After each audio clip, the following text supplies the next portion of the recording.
最近几年，关于《盗墓笔记》《鬼吹灯》的电视电影很多。那么龙岭迷窟，相信大家都看过了，里面有一个大墓，就是李淳风的墓。没错，这里就是四川阆中，这里是李淳风的墓。然后在不远处呢，还有一个袁天罡的墓。这两个人在所谓的风水学大师，是中国历史上赫赫有名的。大家看很多资料或者其他东西都知道，中国古代历史上，像诸葛亮、刘伯温、袁天罡、李淳风，还有邵雍这些人，都被称为是著名的风水学大师。那么今天就来李淳风的墓看一下，顺便介绍一下他的故事，看看他的墓是什么样子的，看看他给自己选择的地方是什么样子的。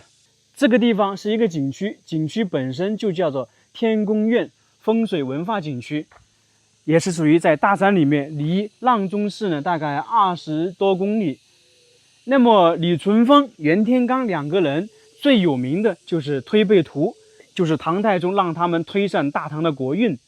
有很多资料说李淳风跟袁天罡两个人的关系非常特殊。那么其实很多资料在讲李淳风和袁天罡两个人的关系，有些人说袁天罡和李淳风属于师徒关系，也有人说是同一个门派。李淳风和袁天罡到底是什么关系，我们不得而知。但是呢，他们都同属于当时的道教。当时唐朝初年，道教跟佛教其实当时还是有一点点冲突的。有些资料大家可以去看一下，如果大家不太了解的话，我推荐呢，就是有一本书《唐传》，里面演绎了很多唐朝初年的故事。这里就是李淳风的墓。李淳风是陕西人，其实他的墓在陕西还有一座，在陕西那一座，去年我们去看了，他那个位置非常好在一座山脚下面，就跟是一座帝王陵。假如说在那里不说是李淳风的墓，很多人以为那里会埋葬帝王。那么李淳风他既是天文学家，还是数学家，还是我们说的风水学大师。他是世界上第一个给风定等级的人，就是说风，我们经常说的台风10级、12级，他是第一个提出这个概念的人，所以说非常了不起他其实很年轻的时候就跟随李世民，所以深得李世民的信任。特别是李世民古代皇帝比较信奉那些东西，所以呢经常会请袁天罡或者李淳风给他们推算。还有一点，他和袁天罡作为唐朝的国师有一个什么作用呢？就是帮王公大臣选墓地，还有呢建豪宅的时候也要请他们来测算选址这一类的，就相当于常说的分金定穴，他们还有一个这样的作用。那么最有意思的有一个是关于金针和铜钱的故事，也就是说当时唐高宗去世的时候，武则天要帮唐高宗修建陵墓，当时就请袁天罡和李淳风来选址。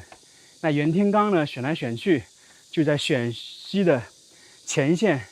那里梁山选中了墓地，然后放了一个铜钱在那里。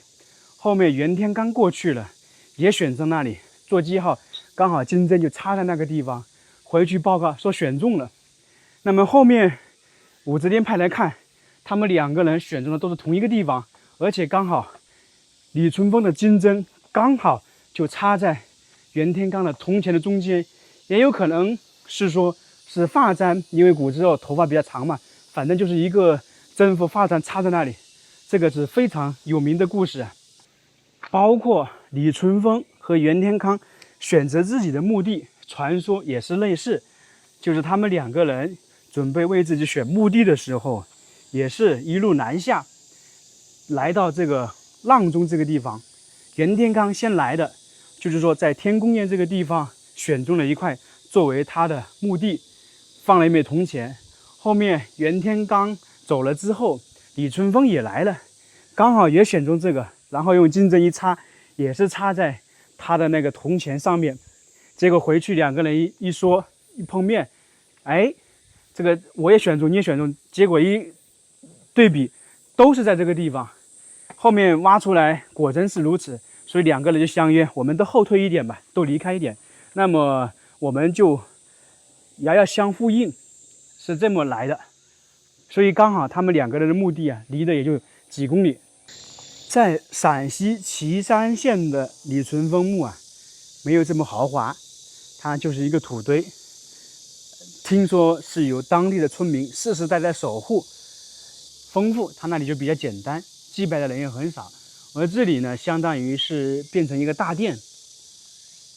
前面这个就是属于李淳风的雕像。那么现在很多人呢还会来祭拜他，他是有很多人来祭拜，就是有求嘛，有心愿，结果呢心愿完成了，那么就送了那个过来给李淳风，心想事成。前段时间有个盗墓的电影电视很火，就是说的《龙岭迷窟》，大家看过了，里面说的是李淳风的墓，那个墓呢应该是在陕西。那么作为我们蜀魏的风水学大师，他的墓到底是什么样子呢？从这里看，我们也知道这个李淳风的墓属于在大山里面，他本身四川鼓浪中，李淳风当年也在这里隐居。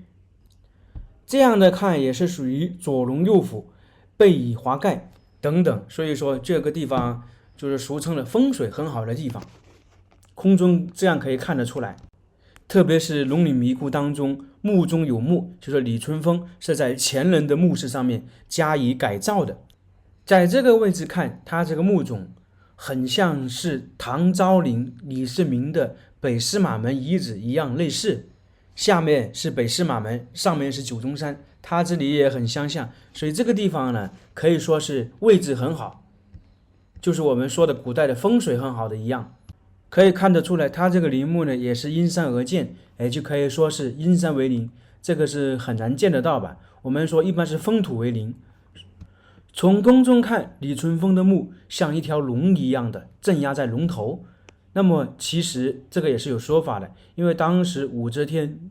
取代了李唐，当时李淳风好、袁天罡好，他们属于保李派嘛。因为武则天属于在广元出生，我们经常在影视剧当中也能了解到，要破坏一个王朝，经常说要毁掉它的龙脉，故而李淳风和袁天罡就来到四川这边寻找武氏家族的龙脉，最终被他们寻找到。那么要破坏了，就相当于是镇压，故而他就把墓埋葬在这个地方，刚好所谓的龙头上面。所以古代的故事啊，古代的传说各种各样的。那关于袁天罡的传说就更玄乎了。大家都知道有个什么动画的，有叫做《不良帅》，还有关于狄仁杰的电视剧啊，也演绎到袁天罡，都是我们说的要反武则天。这个就是老年的李淳风的像。李淳风总共是活了67岁，也就是他这个墓啊，到现在已经有1300多年了。他的祖籍是陕西人，所以陕西才有一座他的墓嘛。其实这样看他的墓还是很气派的，每天来的人还是很多，比他老家的好多了。他的墓啊，在后面山上，具体的位置已经不知道了，有没有说被盗？基本上可以确定的是已经被盗了。但是这里有一点呢，李淳风的墓没有墓碑，这个就为李淳风的墓是不是在这里留下了疑问。因为唐朝的墓啊，一般都有墓碑的。这里还有个推背员，那么就是讲述的关于推背图的故事，我们下去看一看。这个地方就是推背图的一些资料。推背图总共是60项，这里是第4项，飞者不飞，走者自走。其实对这些我是不太懂的哈。特别这个12项，这个人的评语是当时的那个石敬瑭求救于契丹，就相当于是俄皇帝那个人。那么这个呢也是一样的，因为已经发生的事情，那你自然而然可以跟这个卦象跟这个推背图相对应的，是因为他这个批注的人属于明清时期那个时候的人，他是把已经发生的事情然后跟这个推背图对应，那自然而然那就变成了符合了。但是这个就仁者见仁，智者见智。你假如说你没有发生的事情你能对得上还行，那你已经发生的事情对得上，那只是自己的一种想法。这个人基本上把推背图的60项全部做了评语。整个地方就是推背园，把那个60象的故事全部在这里展示，所以说还是挺有意思的。看一看，把唐朝后面的事情跟推背图一对应，是不是觉得挺好玩的？像这些推背图上面的像，是不是很有意思？基本上这个人全部对应上了。那么其实我们现在去对应也可以。李淳风的墓我们基本就看完了。他的墓有2座，一座是在陕西祁县，还有一座在四川阆中。大家觉得哪一座墓更像是他的真墓？其实从我个人角度来讲的话，我觉得陕西祁县那一座更真实，有几个原因。第一，那是他老家，古代不管是什么人都讲究月落归根，因为这里离他老家毕竟还是很远。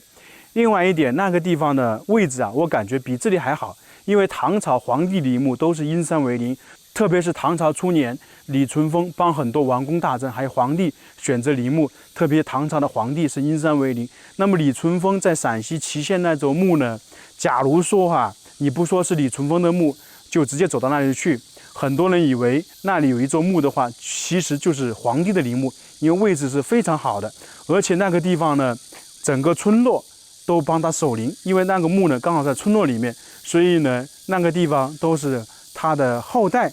或者他的当时的村民，又是他的老家，所以那个地方可信一点。而这里呢就是一座大山，尽管说所谓的风水也很好，但是我觉得他还是可能埋葬在他的老家那个地方。大家觉得是不是？可以在评论里面说一下。并且这个地方好像连李淳风的墓碑都没有，所以这个地方呢可信度稍微低一点点。